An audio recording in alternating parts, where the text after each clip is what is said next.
This is breaking news. This morning when I took my walk, and you know what I noticed? New Yorkers are making eye contact again. It was shocking. People looking up and have an extra lift in their step and wearing their Knicks gear as I was trying to go incognito, but everybody seemed to know there's just something magical in the air. So it's a very special day. Go Knicks! Make us all so proud. Make us all so proud. I'm standing here with our mayor, who is aligned with me in our strong desire to keep this city safe, protected, accessible, and fun during the next few months or next month and a half of World Cup games, as well as many, many other activities over this summer. So I want to thank him and his incredible team of commissioners who are assembled here as well to make sure that we do have exactly all those accomplished by the end of the summer. So I'm excited to partner with the mayor on this. Our MTA Chair and CEO, Janno Lieber, we've been through a lot of battles together, and I appreciate your strong, consistent leadership of this extraordinary organization. And as I mentioned, the number of commissioners that the mayor will introduce, but also from the Thomas Taffy, from the MTA Police Chief Demetrius Critchlow, the New York City Transit President, Justin Brannon, my State Director of Major Events and Operations, who's been very busy this summer, and all the officials who keep us on time. But there is incredible energy, as I mentioned, but it's not just the Knicks, but it's the Knicks Plus. Knicks Plus, what a year. What a year this is. To also have the eyes of the world centered upon our city and our region for the World Cup games, which are just, I was at a soccer field yesterday with children, and everybody's just so fired up about this. It's a wonderful feeling. But we also want to make sure we're ready not just for our residents, but for visitors from literally around the world. And that calls upon us, for people who are not as experienced with our subways and buses and trains, to be able to have a very safe, positive experience as well as they experience the world's largest sporting event. That's what we're going to be hosting. So when it comes to safeguarding our subways, we've been working hard to already build the foundation. It's something, when I first became governor, we had an enormous spike in subway crimes. People were fearful of going on the subway. It was fairly desolate immediately after the pandemic. So we had a real challenge to build back the system, as well as stop it from literally the train going off the financial cliff here. But we built a strong foundation, and we made over $150 million investments to deploy more law enforcement to areas of the transit system where they're needed most. I'm proud to do that. It's unprecedented for the state to do that for the city, but we're going to keep it going because we're seeing it pay off. We also installed 33,000 cameras, one in every subway car. Remember we first talked about this, Janno? And Amen. I was told there's a number of years it has to go first. I said, no, we're going to do it sooner than that, and you got it done. So thank you. We got it done in 1 year. 33,000 cars all have cameras. So we are watching. We know what is going on our subways at every moment, as we just toured the incredible nerve center of the MTA, where people are watching what is occurring as well. Platform barriers. A lot of anxiety about pushing on the tracks. We're going to continue this effort, but nearly 150 stations have platform barriers, so someone who's feeling anxious or concerned about an individual can literally stand behind them and feel safer. And every single station with bright LED lighting. It's the first thing I said when I went down there. I said, let's brighten this up. Let's have better lights. Let's paint the walls. Maybe paint the walls orange and blue. Maybe that's a good idea next. We'd cover the Mets too, wouldn't it? Sorry, Yankees fans, I had to say that. But as a result, we're seeing incredible changes, not just in the psychology of the riders as I'm riding, and people maybe it is the Knicks effect, but people are excited and happy and feeling more relaxed and not as stressed out in general. And subway crime is down to a 16-year low. 16 years. I mean, that's unbelievable, where people now don't have to have this as their number one concern when they leave their homes and head out to the subway. And also just in the last year, and I thank the mayor and Commissioner Tisch and his entire team for subway crime is down 6% for what they do as well since last May. So that's when you have a dramatic drop, you don't expect to see a drop anytime soon again, because how long can you keep a trend going? Well, it dropped another 6% since last year, so extraordinary results. But we never say mission accomplished, ever, ever. We know we always have more work to do. But now the World Cup. We know a surge of fans will be using mass transit to get to and from the stadium. or to their favorite soccer bar, or to the Fan Fest events that we announced you're doing in every single borough. We're doing around the state as well. And this all requires additional resources, the personnel, the technology, what is going to be required, and we're going to go into more details, but not just from the MTA, but from law enforcement as well. But I want to say this. We can handle this. We've got this. This is what we do best. And for those who are saying, stay home from work, and no, come to the city, celebrate. Otherwise, you're missing the excitement and the energy. So we've been planning for this for years, table-topping this exercise as we're ramping up our police presence, more transit police, NYPD, state police, our National Guard Joint Task Force Empire Shield to be fully activated, patrolling our major transit hubs and other special World Cup events. And again, we're used to this. We have the New York City Marathon, and we're always looking forward to UN Week, right? Favorite week of the year, to Climate Week. It's also Clinton Global Initiative and all kinds of activities in U.S. Open and a lot of things we handle, and sold out concerts and sporting events at Madison Square Garden, including outside the Garden, where people are excited, gathering in the streets to watch the Knicks, as they will be up until the fourth game, and then they'll be done. I didn't say that. I did not jinx anything. Okay, just want to get it clear. But bottom line is, we're used to this intensity. We're used to this traffic. Our police are the best. Our MTA team is the best. We know how to handle this. So I want to reassure New Yorkers that this is not something that's going to catch us by surprise. This has been something that we have tabletopped for a long time. And again, we just had one of the largest training exercises in the entire state at Moynihan Station to prepare for this. And all this relies on collaboration, breaking down agency silos that have existed in the past, not for this. And we work as a team with the city and share intelligence. We're also going to be deploying drones to safeguard critical locations across the transit system, including our bridges and tunnels, critically important, but also just managing the flow of people. Now, as I mentioned, some states might be saying, stay home, it's going to be a hassle. That's your choice, But for those who want to be part of the financial, cultural, sports, entertainment capital of the world during this time when the world is watching us, we're ready for it. That's the main object of explaining what we're doing here today. So I know Janno's going to talk about we're running more subway trains into Penn Station on game days. We'll be more 7 trains into Queens, so people have no trouble getting to our free Fan Fest, especially on World Cup match days that coincide with Mets home games. I mean, this is exciting. We're also suspending all construction work on match days. Yay, good idea, right? Yes, it's a brilliant idea. I don't think I came up with that, but it's a good one, whoever did. And to prevent unnecessary backups. And Janno's going to go into more detail, but I just want to say this. No city is better prepared than New York. No city knows how to handle crowds, extra riders, intercept criminals, online threats. And no city is better prepared to keep its trains and buses running on time. And each match day, roughly 100,000 people will take our trains and buses out to World Cup events. But 100,000 is nice. We handle 6 million riders a day. So this is something that is absolutely within our control, because we know how to deal with the volume and the anticipated guests. We want to make sure they have an extraordinary experience coming to New York.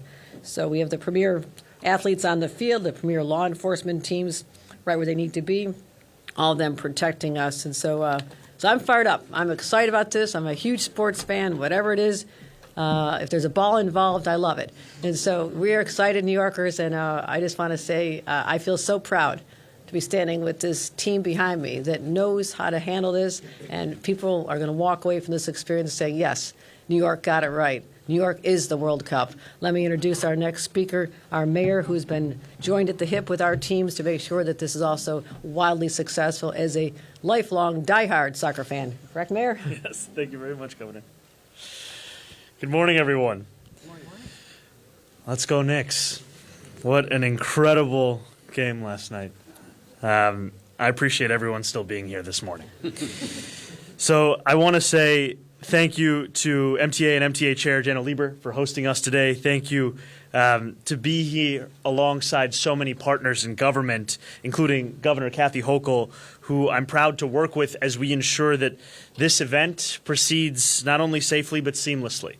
And as the governor said, we have a number of leaders from our city government that I just want to take a moment to acknowledge. We have our DOT Commissioner, Mike Flynn. We have our NYSEM Commissioner, Christina Farrell, our Deputy Mayor for Operations, Julia Curson, our Deputy Mayor for Health and Human Services, Helen Arteaga, our DSNY Commissioner, Greg Anderson, our FDNY Commissioner, Lillian Bonsignor. We have Citywide Event Coordination and Management Representative Dawn Tolson here, as well as a number of state partners. I say all of these names because, as the governor has said, this is truly a collaborative effort across not just agency, but also every level of government. Now, 1 week from today, the World Cup will kick off in Mexico City. 2 days after that, the whistle will blow at New York, New Jersey Stadium as Brazil and Morocco play the first of 8 games just across the Hudson. Over the month that follows, there will be drama. There will be last-minute goals. Belgium will inevitably be called a dark horse. Some teams will seek to adopt the defensive tactics of the special one, Jose Mourinho. To put it bluntly, many a nation will park the bus. I'm not here to slander those who park the bus. It is a legitimate strategic approach on the field. But I am here today surrounded by city, state, and leaders at every single level to make one thing clear to everyone who is watching. New York City will not be parking the bus. The World Cup will be an enormously exciting moment for our city. But over this month to come, excellence will not only be pursued on the pitch. Excellence will be pursued in the work that government will do and has done to ensure that our infrastructure, transportation networks, and emergency preparedness plans are fully operational.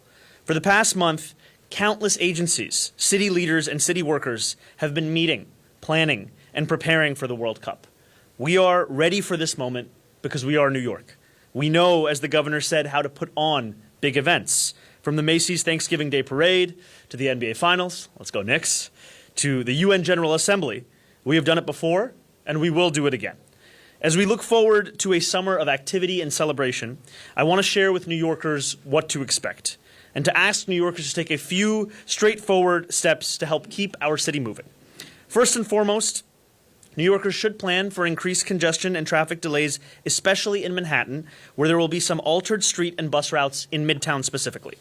On match days, there will be dedicated bus and shuttle lanes, 2 on both 5th and 6th Avenue from 42nd Street to 59th Street. 42nd Street from 1st Avenue to 12th Avenue, as well as West 40th Street between 8th and 11th Avenues, and West 41st Street between 8th and 10th Avenues will be bus and shuttle blocks. Access on these blocks and lanes will be limited to New York, New Jersey Stadium shuttle buses, MTA buses, as well as official World Cup vehicles and emergency vehicles. I told you that we wouldn't be parking the bus, but I do want to encourage New Yorkers traveling into Midtown to park their cars at home, take a bike, ride the subway, or walk. Public transit will be running and able to get you where you need to go. For New Yorkers lining up to take New Jersey Transit, we will close 33rd Street between 6th and 8th Avenue, as well as 32nd Street between 6th and 7th Avenues on match days. These blocks will be closed to traffic, and they will be closed at least 6 hours before each match. Once again, if you can avoid driving into Midtown Manhattan on a match day, I'm encouraging you to do so. There will also be restrictions placed on truck deliveries on match days. From 6 hours before matches kick off until 3 hours after each match concludes, truck deliveries will be restricted between 30th and 60th Streets. Smaller vehicles will be exempt, as will Jalen Brunson. As with any event of this scale, New York City is scaling up our coordination structure and expanding our emergency response. We will have an emergency operations center, and we are working with partners to ensure an integrated security effort. We are prepared for us to increase traffic. I also want to encourage New Yorkers to sign up for Notify NYC's new Summer Emergency Alert program, which will share real-time notifications in English disruptions. If New Yorkers would like to do so, they should text SUMMER26 to 692-692. Again, that's SUMMER26 to 692-692. Throughout the World Cup, I will be sure to provide New Yorkers with constant communication. Before every match, we will share updates with New Yorkers on the news, on social media, and wherever else they get their information. I will close with this. Mario Balotelli, one of the greatest strikers in recent memory, once said about his muted goal celebrations, When I score, I don't celebrate because I'm only doing my job. When a postman delivers letters, does he celebrate? When New York City puts on a World Cup that is organized, that is safe, that runs smoothly and easily, will we celebrate? No, because we are only doing our job. New York City has the people, the preparedness, and the excellence to achieve a truly great World Cup. And working together, we will. Thank you. Now please welcome MTA Chair Janno Lieber.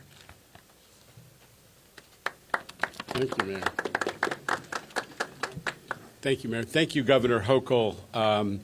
There's an emerging theme that you've heard from the governor and the mayor, which is mass transit is what makes it possible for us to have these huge events without changing New York, without telling people to stay home. And the other theme is this is not our first rodeo. We at the MTA are accustomed, as the governor said at some length, we're accustomed to hosting these kinds of events, especially every year the U.S. Open, over 1 million people. So moving millions is what we do. 4.5 million every weekday on the subway these days, 7 million including all of our different MTA operations. And keeping riders safe while we're delivering them to their destination is always the #1 priority. Now, Chief Michael Kemper has led the security planning on the MTA side for the World Cup, working closely with partners at the state and local and federal level. And we, as the governor said, participate in extensive training exercises for quite some time. This is not something that we just started getting into in the last few weeks. This has been going on for quite some time. And we are especially grateful, again, to the MTA PD and also to the NYPD, who are going to be ramping up patrols in the subway system and throughout Midtown. There are going to be plenty of eyes and ears on the ground, supplemented by that network of cameras, literally tens of thousands of cameras that the governor mentioned, which are going to be monitored in real time. Before I turn it over to Commissioner Flynn, I want to touch on a few service adjustments that riders need to know about. The good news is, as was mentioned, on match days, we will have additional subway service on some key lines. We're going to run extra C trains. We're going to run extra #1 trains. Those are those trains that go directly to Penn Station. We're going to be running extra #7 trains for people to get in and out of those great fan fests that are, some of them are in Queens, but we'll be running service. And as we were touring the Rail Control Center, we pointed out to the mayor and the governor exactly where we lay up trains in the system so that when we have a major event, we can pump additional trains in as they are needed, as crowds emerge and arrive in stations. But on match days, there will be some changes to both bus and Access-a-Ride services in Midtown to accommodate the ground transportation plan that the city has laid out, which focuses on making sure that vehicles can get to the Lincoln Tunnel as they're heading to New York, New Jersey Stadium. And depending on the day of the week and the kickoff times, there may be detours or stops skipped on some of those buses inside Midtown between 34th Street and 59th Street, which is the key area the city's identified. And those changes may take place for buses in the full width of the island from the FDR Drive over to West Street. It can be confusing, so we're going to have a ton of customer ambassadors on hand to assist riders at key locations throughout the tournament. The biggest need is going to be the FIFA Q area at 34th Street Penn Station and 34th Street Herald Square, the two large subway complexes. But we're also going to have people at the shuttle bus connection points at 42nd Street Port Authority, the Grand Central Terminal area, 59th Street, the Columbus Circle. Folks traveling to the games from Long Island, the matches are taking place to the west, but folks will be coming from Long Island. They can always transfer to New Jersey Transit at Penn.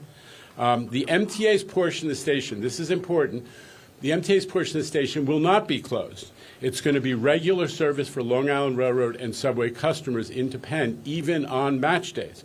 But because there will be crowds on match days, we are urging regular commuters to consider using Grand Central Madison if you're a Long Island Railroad commuter, or even Atlantic Terminal in Brooklyn. It may be a faster and smoother commute for you on those match days.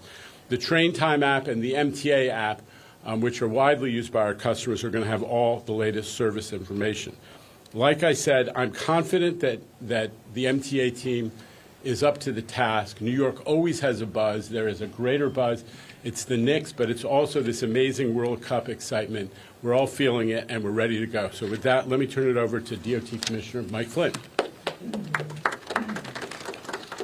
Thank you, Chair. Good morning. It's a pleasure to be here as New York City prepares to help host one of the biggest sporting events in the world. New York City DOT's message to New Yorkers on local match days is simple. Find a watch party near you, have fun, and most importantly, take transit if you're traveling to Manhattan, as you've heard. And I can't stress that enough. The World Cup will be an extraordinary moment for the city, but it will also have major impacts on traffic. Whether you're going to a match, heading to work, or just going about your day, please walk, bike, or take transit. With so many visitors expected, the Mamdani administration has a plan to move fans efficiently, keep streets functioning, and minimize disruptions for New Yorkers. The city's traffic plan that the mayor detailed keeps the most intensive match day transportation activity focused in a defined part of Midtown, reducing impacts across the city and easing pressure on the transit networks New Yorkers rely on every day. New York City DOT will support these mitigations with over 100 staff involved out there to help execute it. We currently have staff going door to door in Midtown, discussing our delivery restrictions with businesses in the area to make sure everybody's aware. Each of the 8 local match days will be gridlock alert days, and we'll have public service announcements and messaging on our roads and highways discouraging vehicle traffic into Manhattan.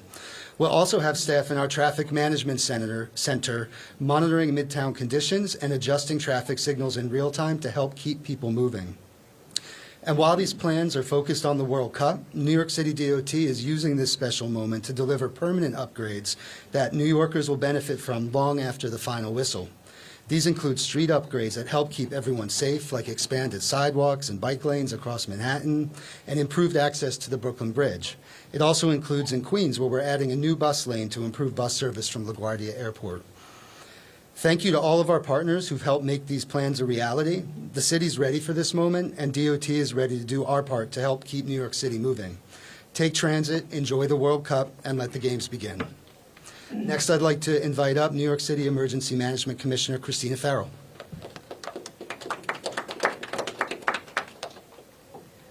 Good morning. As you've heard from the governor, the mayor, and our partners, this is a huge scale of what we're preparing to host. We will have tens of thousands of fans for the World Cup. In addition, in just about a month, we'll welcome 84 ships, 20,000 sailors from 44 countries for the International Naval Review. We'll also see more than 100 aircraft take to our skies for the International Aerial Review.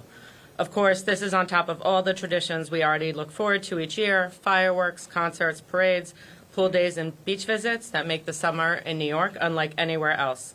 Of course, a summer this busy requires a lot of preparation. Our job at Emergency Management is to make sure all of the excitement for summer events is matched with safety, readiness, and clear communication.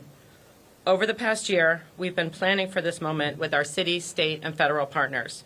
We have developed detailed plans for every major event, and we have participated in more than 30 interagency tabletop exercises that simulated everything from blackouts and sudden crowd surges to flash flooding and coastal storms. The city's Emergency Operations Center is activated so that we can work with dozens of partners across the city and the region to monitor conditions in real time and respond quickly when issues arise. As we prepare for this exciting stretch ahead, it's also a good moment for New Yorkers to get ready for the season right along with us. While the celebrations this year are big, we all face a common risk that affects every New Yorker every year. Extreme heat kills more people in the city than any other weather-related hazard. Older adults, people with chronic illnesses, and those living alone. So this summer, we're expanding our network of cool options and working closely with community partners to make sure life-saving information reaches the people who need it most. For all New Yorkers, know your cool options. An official cooling center, such as a library, an older adult center, or even a museum, can help cool you off. And New York City parks across the city have places to hydrate, refresh, and stay in the shade. Visit nyc.gov/beattheheat or call 311 to find cool options near you. This is also the time to get your household ready for summer's other risks: coastal storms, power outages, and flash flooding. Every New Yorker should have a go bag, a pre-packed bag of essentials that you can grab quickly if you ever need to leave your home in an emergency. Pack water, a flashlight, phone chargers, copies of important documents, small bills, and medications. If an emergency happens, you can grab your bag and go. Being prepared also means staying informed. Through Notify NYC, the city delivers real-time emergency alerts and updates on important services so that New Yorkers can navigate road closures and transit disruptions, prepare for severe weather, or find cool options during a heat advisory. As always, you can text Notify NYC to 692-692 to receive Notify NYC updates and alerts.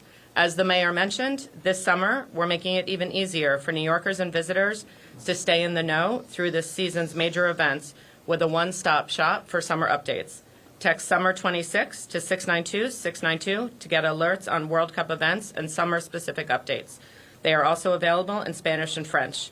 You can also follow the Notify NYC World Cup Alerts WhatsApp channel for multilingual updates right on your phone. As we head into an unforgettable season, take a moment to prepare, stay informed, and look out for one another so we can all enjoy an incredible summer in our city. Thank you. All right, we've got some time. The governor and the MTA chair can take some on-topic questions for a few minutes, and then the mayor, I understand, is going to stay for other questions after that. Let's start the questioning with Marcia Kramer right there in dead center, CBS 2 New York. Marcia? Governor, got a microphone right behind you, Marcia. Just I have it, I think. Oh, perfect. Governor, what I've noticed is that there are special preparing to prevent a terrorist attack, prevent a cyber attack, to protect critical infrastructure, and you're using drones. I guess the question is, how worried are you that we could be a terror target, and could you talk about the specific things you're doing to prevent that from happening? I think New Yorkers are always in a permanent state of concern, but it is never debilitating because we have been through so much together, and I have enormous confidence in our Joint Terrorism Task Force. We work with federal, state, and local partners to monitor online threats incessantly. This is an area that's not just during these major events, but all the time, but also coordinating with, having state police reinforced at different locations, and our Operation Empire Shield to protect our transit hubs by bringing in more National Guard. So you'll see more of a police presence, but also know that behind the scenes that our cyber analysts and experts are focused on this with every fiber in their being. They know this is a vulnerable time, but also a time where we do not want to have people have to change their behaviors. Always be alert and see something, say something was important decades ago. It is still just as important that we're counting on the public to also let us know about suspicious activity. And the NYPD is the best in the world, and we're there to support during this time. Anything else to say on that? Justin, is there anything else you want to say? Okay. all right, we're going to move over here to the right. We've got Andrew Siff of WNBC and Eduardo Alonso of Telemundo. Either or both of you, we're ready to go. Andrew? Governor, I've noticed that the extra subway services take people to Penn Station. A lot of the plan is to get people to the New Jersey Transit trains going to the games. But 2 out of the last 3 weeks, Penn Station was a meltdown after fires and other infrastructure issues. What is your contingency plan to get people to these games if there's another event at Penn Station? And we've already launched buses, a bus system that we can also enhance. We remember the first price was $80. We knocked it down to $20 so people could travel on buses with a great affordability, as well as adding additional buses. But in terms of the actual trains, Janno, do you want to answer how? I'd just say that at the governor's urging, we've added the push on Amtrak to make sure that they take precautions, that they don't engage in any work that could have that type of result again, Andrew. And we are very much looking at the numbers of shuttle buses that have developed that are also going to the Lincoln Tunnel and directly to the stadium. Those have a lot of capacity, as well as the New Jersey Transit trains. But the key is obviously that Amtrak doesn't engage in any work that increases that risk, and they've given us that assurance at the governor's request. You're confident Penn Station holds up throughout all 8 match days at full capacity? If I could also just invite Dawn from our team to just add something. Hi, everyone. There is a contingency plan should rail go down. That is part of the closure on 33rd Street that we mentioned between 6th and 7th, as well as 31st Street, where we'll be having buses in advance. We've been coordinating very closely with New Jersey Transit to ensure that we are ready and prepared should rail go down to move those individuals that are in Penn Station out and onto these buses and onto the game. We're working very closely with the NYPD, who is helping with the traffic standpoint to ensure that those buses are moving smoothly along those dedicated routes that we mentioned, as well as ensuring that we're popping up additional routes to make sure that buses can backfill and get folks from New York City to the game as expeditiously as possible. All right, next up, Melanie Anzadeh is right here from The Athletic and The New York Times. Melanie? Hi, Melanie Anzadeh with The Athletic. Obviously, we're hoping for a sweep, but there is a potential for Game 6 to fall on match day, a World Cup match day. So I'm curious, what are the plans for the increase of fans that day? Well, I think we already laid out our expectations and also reminding people that our rail system handles over 7 million people a day.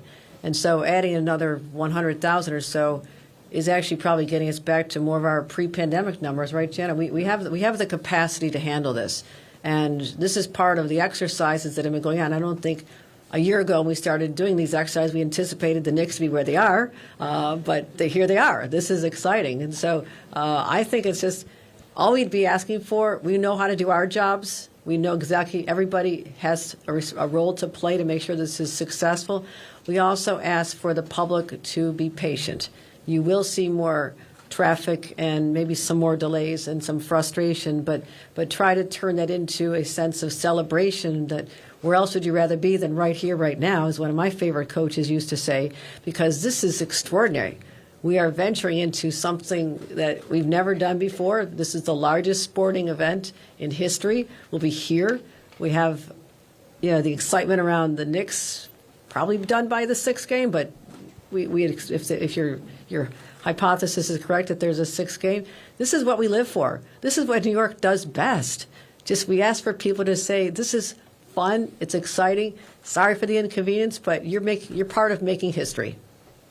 I don't know, Governor. The Knicks have not lost since the Penn Station lights went orange and blue, so I don't know about that 6-game situation. You're absolutely right. Do you want anything to that? I was just going to add one thing to that specifically, to echo the governor's words about the full preparedness that we have at every level of government for any potential set of overlaps, including that of the Knicks and World Cup matches. The first World Cup match on the 13th would coincide with a potential Game 5. And that is an away game. That is also a concert at Madison Square Garden that evening. The city is working with partners to ensure that match-goers, concert-goers, Knicks fans can all move safely and securely around to celebrate that event. Now, you're also asking about a potential Game 6.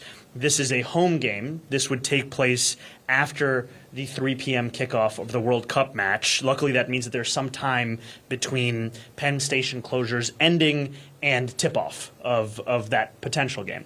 As always, as the governor said, this is a moment that we've been preparing for, we've been hoping for, and we feel fully prepared for. Thank you. Let's go to Juliet Papa, 1010 wins on 92.3, the Odyssey app. Go ahead, Juliet. All right, thank you. Earlier this week, the NYPD chief of department was testifying at a council hearing and was mentioning screening for passengers that were going to be heading into Penn Station for the World Cup. How is that happening? Is that metal detectors? What's happening with that? I'm just going to pass it over to Dawn from our administration to share additional details. Thanks again.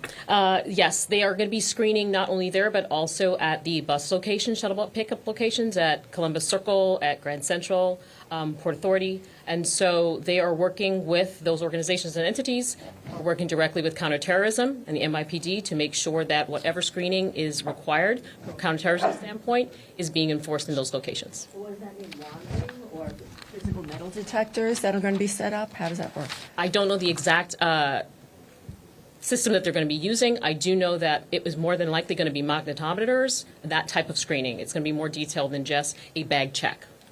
All right, the governor and MTA chair are out of time, folks, but the mayor's going to stay. I'm going to turn it over to Dora for the rest of the proceedings. Thank you so much, Tim. Thank you, Chairman. Thank you, Governor.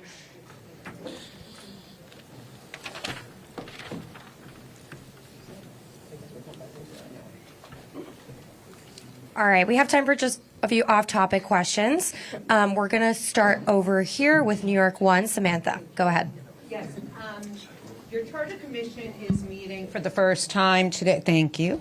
But 2 days ago, Adams's commission met.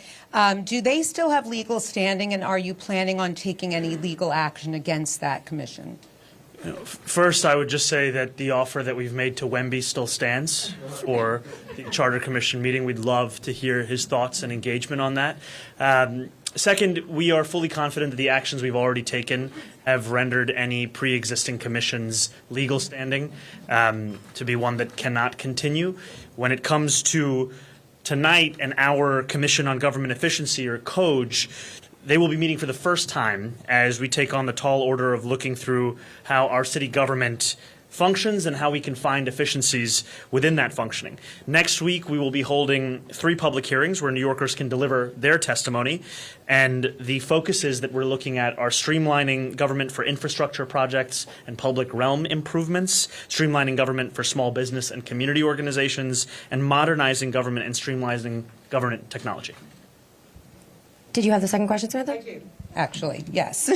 Last night, 2 candidates in the race for New York's 7th congressional district said that unlike you, they wouldn't meet with President Trump. And one candidate said, neither you nor Trump are kings of this city. What is your response? I leave it to the borough president to explain why he would prefer a New Yorker continue to be unjustly detained by ICE than I meet with the president in the Oval Office to secure their release. Thank you, Samantha. We're going to go to NJ from ABC. Yes, hi, good morning, sir. I'm sorry, over here. Yes. Would the... I couldn't see you because yeah, of no, I'm sorry. Yeah, Nick's hat is drawing some of the attention there with his here we are. New York T-shirt. So would the planets in alignment scenario of a World Cup match on a Game 6 day with the New York Knicks present perhaps the biggest challenge in this entire scenario? Is that really, again, the greatest, a confluence of the situation? I think we live for this moment. You know, if you would have told a New Yorker a year ago, 10 years ago, 20 years ago that we could be hosting the World Cup right here, as we also see the Knicks have the first chance to win a championship since our last chance in 1999 against the same team, and to run it back with a very different result. This is the opportunity that we're all here for, and we're incredibly excited for it. And I think, to your question, I want to make very clear that we are hoping for a sweep and we're preparing for anything. Because that's our job as New York City government, is to ensure that any eventuality is one that we are ready for. I think it is to our benefit that there are different times of kickoff and tip-off, that a lot of the time-specific responses that we're making, they then shift over the course of the day. I don't know if there's anything anyone else would like to add to that end. Okay. But of all of the challenges, entailed in all of this, would that present the biggest challenge, a potential Game 6 and World Cup match? I think it's the biggest opportunity. Truly, I do, because the chance to win the championship here in New York City. Look, when it comes to the logistics of it, I feel that we're fully prepared. I think we're showing ourselves capable of ensuring that this is a summer where New Yorkers can celebrate and where safety is never in question. Thank you. We're going to go to Sahaley from City and State over here, and if you could just wait for the microphone. Where? Oh, hey, hello. How's it going? Good, thank you. Did you watch the game? I did, actually. It was incredible. My first Knicks game. I got them. It's your first Knicks game? I know, that's very controversial. We got to go to the next question. We got to pick somebody else. Thank you so much. How did you enjoy your first Knicks game? I liked it. It was good. It's great. Yeah, it was nice. I watched a bunch of TikToks in advance to kind of prepare, get in the zone, learn. Did you feel the nerves? Yeah, I did. By the last bit, I did. The last bit. My question, though, President Donald Trump is going to be in town next week for the Knicks game. Are you planning to meet with him when he's in town at any point? I could tell you that I'm planning to go to a Knicks game. I will be at Game 3. I will be in a very different section of the stadium. And I think we look forward to welcoming any New Yorker who is excited for the Knicks to have that chance to win that championship. All right, I've got time for just one or two more. We're going to go to WNYC, Ramsey, right here. Ramsey's Still over here. Sorry. I want to ask about Queenslink. I spent some time with advocates who wholeheartedly disagree with the notion that building this park, or at least the first part of it, the $43 million investment, will not allow for future railroad opportunities. They're actually very upset. How do you see both happening in the future if you proceed with the Queensway plan of the park? You know, I think that I share the passion of the advocates in increasing public transit access across our city. And for too long, we've seen that access is dependent upon which borough you live in or what zip code you call home. And when it comes to Queenslink and Queensway, the investment in creating a park over the next few years is one that we are very clear will not preclude the potential of any rail investment in the future. When it comes to rail investment, it requires the partnership of the MTA as that being a priority area of investment in that specific stretch. When the MTA has done its own assessments and analyses, what they have found is that there are other areas of priority for them. We hope that that door continues to remain open, but in the interim, we believe that it is better to build a park than simply wait for that calculus to change. And when we think about the cost of building that park, it is de minimis compared to what the cost will be of extending public transit in that area. Can you explain how it won't preclude future potential rail opportunities? Like how exactly? I think a few ways. First is that we are going to be very explicit both in the language that we put forward as well as in our commitment to other partners. The second is that we know that the cost of rail expansion is one that is quite significant here in our city. And the amount of investment that we're going to put towards this park over these next few years, it is not one that would then stop us from considering what would be a much larger scale transformation of the same area. I've got time for just one more. We're going to go to Marcia Kramer. Do I need to wait for the... Yeah, sorry. Almost there. Mr. Mayor, there are reports that a party for the Puerto Rican Day Parade at Gracie Mansion was canceled. I wonder where that stands now and how you plan to celebrate the Puerto Rican Day Parade. Thank you. So those reports are inaccurate. We are hosting a reception at Gracie Mansion, and I'm incredibly excited about that. It's an opportunity for us to celebrate Puerto Rican New Yorkers across the city who have been such a key part of writing the story of this city.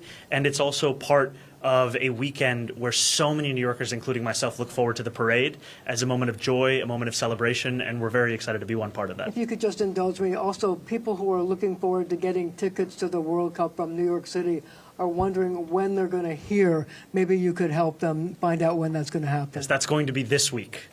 Is there a specific day and how do they do it? So they're going to be notified by the city this week. That notification will likely come in the form of an email, but we're just ironing that out right now.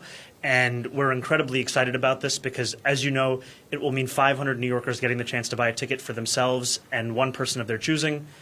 They choose it. For anyone who gets mad about who they choose, it's them. And also having a free round-trip bus ticket. And I just want to mention that alongside that, we've been incredibly excited to work with partners in New Jersey, with the New York-New Jersey Host Committee, to also be able to provide affordable tickets to friendlies. And we found that we've been able to secure these $25 tickets for Norway, Morocco, for Scotland, Bolivia. We've sold out of thousands of tickets just within hours of putting them on sale, which I think shows the point that others have referred to, which is that there is such excitement in the city, and we can't wait to be a part of it. Thank you all. That's all the time we have.